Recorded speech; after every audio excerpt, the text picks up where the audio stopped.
this thing then, the timing and timing the market. What I'm hearing from what you're saying, Veronica, is that people have their preconceived ideas about what it's like where they come from, and they will apply that to the Portuguese market. And that's a good caveat I think both of you might want to respond to here. It's not like the US real estate market, is it? People are going to get a shock if they try and do the same things that they're used to. Could you say a little bit more about that? And then we'll come to you, Carl, about how it's different from the UK market as well. So how is it different from the US, Veronica? So the things that we talk about here is Portugal is still the lowest price place to move to in Europe. It still is for many of the regions. Maybe some of the high-end places, not so much, in our Golden Triangle parts of Lisbon, where you're going to have a huge mecca. But for most of it, especially the inland areas, if you like, wineries and countryside, it's a fabulous deal.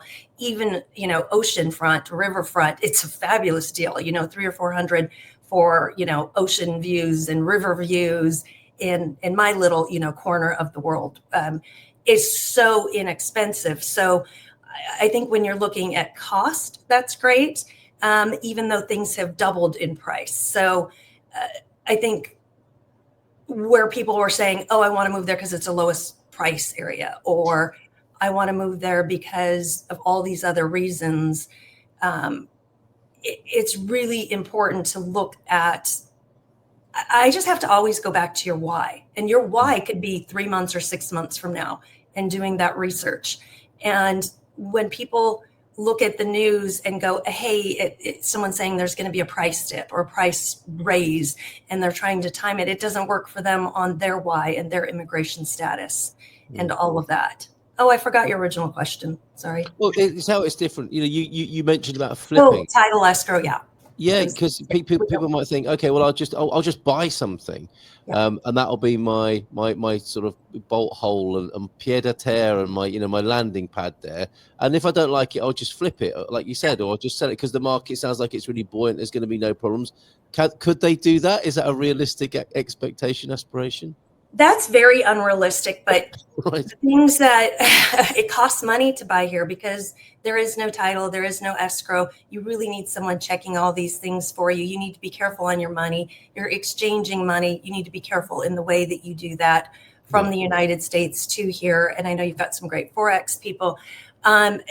There's things that are completely different. You can fall into a bad situation here. You must have a good agent. You must have a Carl or, an agency that's been recommended to you, because there are scams here. There's a lot of scams. I'm sorry. I'm going to flat out say it.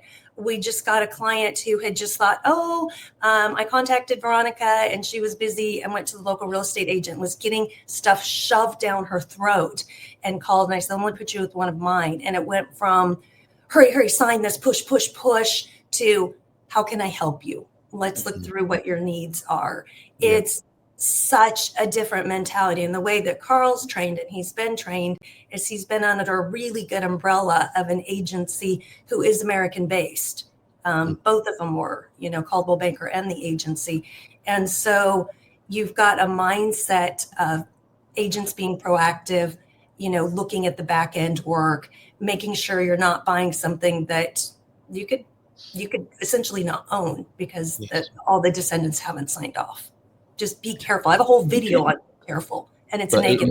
And in shorthand, it's not how it is where you're from. Remember that. In so many situations, it might be worth remembering that. We're a little bit past 9, but I want to hear your answer on this as well, Carl, about how different it is to the UK. What sort of preconceptions and expectations have people from the UK that might end up coming a cropper here? Well, I guess I can speak for I don't know the US market, but I know from having clients and also my own experience in the UK. So the UK is it's kind of very simple in the UK. You want to sell your house, you go to your local agent, they'll come and list it, you get a lawyer, and everything's kind of done for you. It's not a complicated process. It's quite regulated in that way, and there's clear steps along the way. And I think that's even more so in the US. It's highly regulated over there. You have to do exams and things to be a real estate agent or a realtor. So coming to Portugal, it's very different. I was speaking to a client recently and said to them, I don't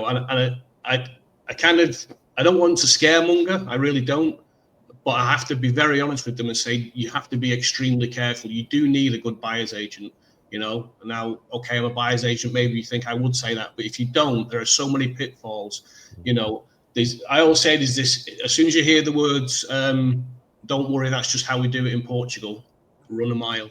Because you hear that so much. When you're coming to buy a house, like you just said there, maybe not all the descendants have signed off on the deal, yeah? Maybe you're buying a place where the kitchen is on the plans as a garage. And so you go in, and especially if you're going buying cash and your lawyer is not on the ball, and I know people this has happened to. I know a guy who I sold a place for in Lisbon last year.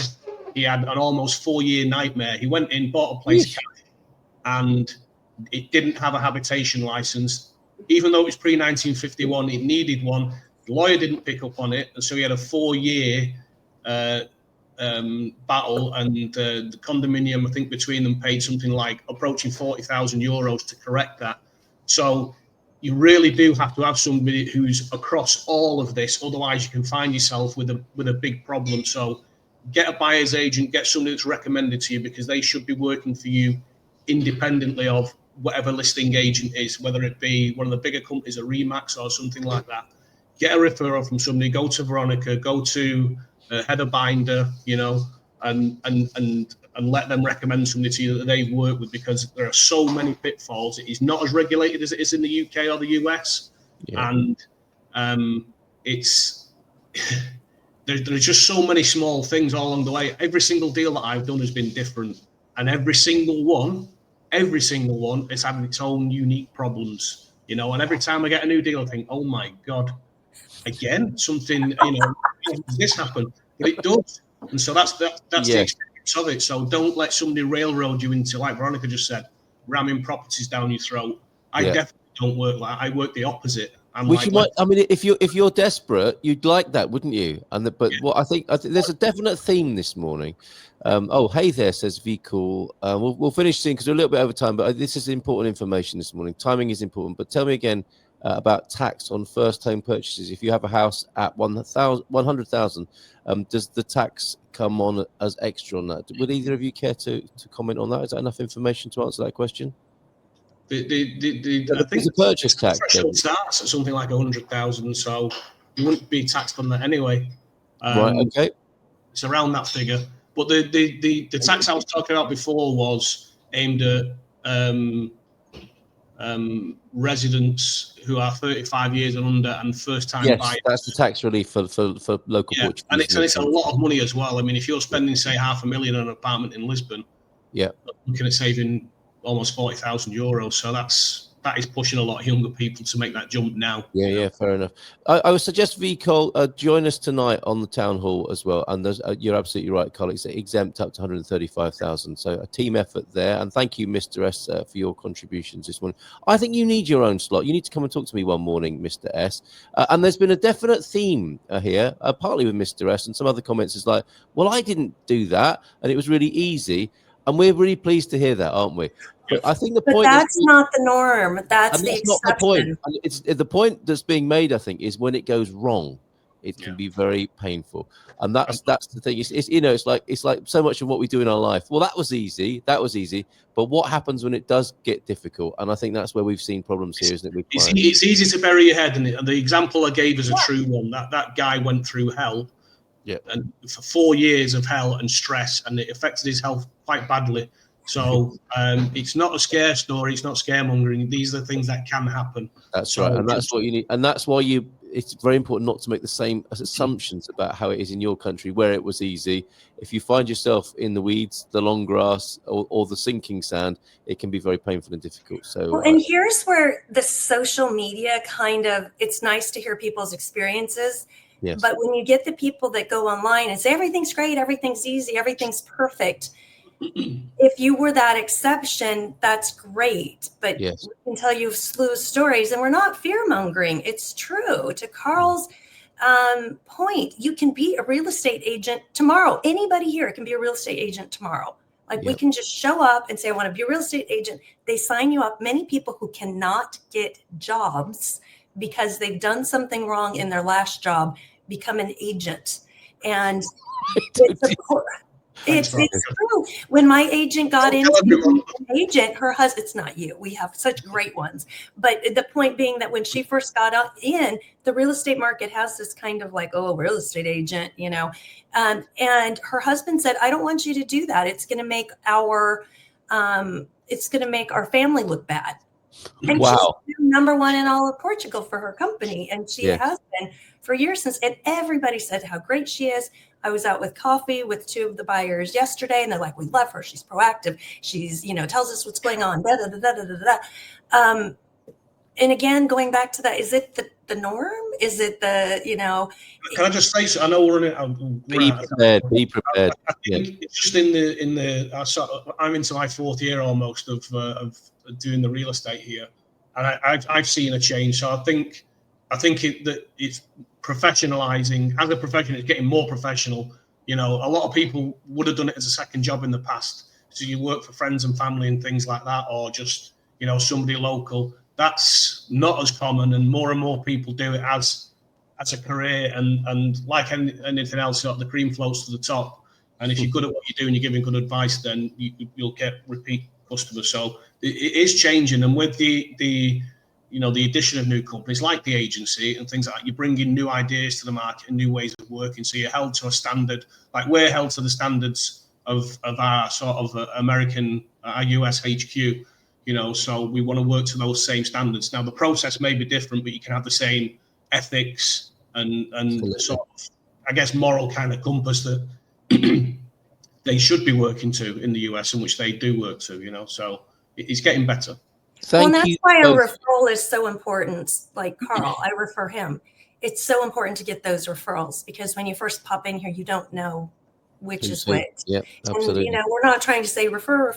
It's so important. So important. Get the right. Thank you both. Vikal wants your contact details, and I suspect other people who see this will as well. Best way to get in touch with you, Veronica? info@americaninportugal.com. That's very straightforward, isn't it? And how about you, Carl? Carl.Hyde at the agency RE, as in realestate.com. Send me an email. You can see me on Instagram as well. I forgot my handle on the English. It sounds like you can see me on Instagram as well with like life hacks. And you can DM me there, find me on Facebook, things like that. No problem. Fantastic. Okay, and an important matter before we finish, Carl, did you see the petition to rename the North Atlantic to the Gulf of Portugal? I thought that was already done. I didn't realize we needed to sign a petition for that. As far as I'm concerned, job done. But if you have the link for that, Antonio, we'll get behind that for sure. All right. Thank you both so much. See you again. Thanks everybody for tuning in this morning. Thanks for sticking on a little bit longer.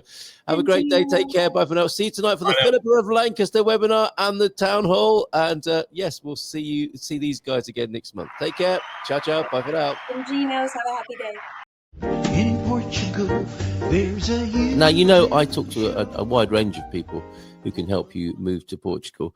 My advice is to go to as many webinars and to talk to as many people for their first session and see what is a fit for you. That's the important thing, is to find out what works for you and your particular circumstances, because one of the most often heard responses to a question about Portugal will be, it depends, and it often depends on you, and it will depend on the circumstances, and it will depend on if the laws just changed, and it will depend on a whole range of things.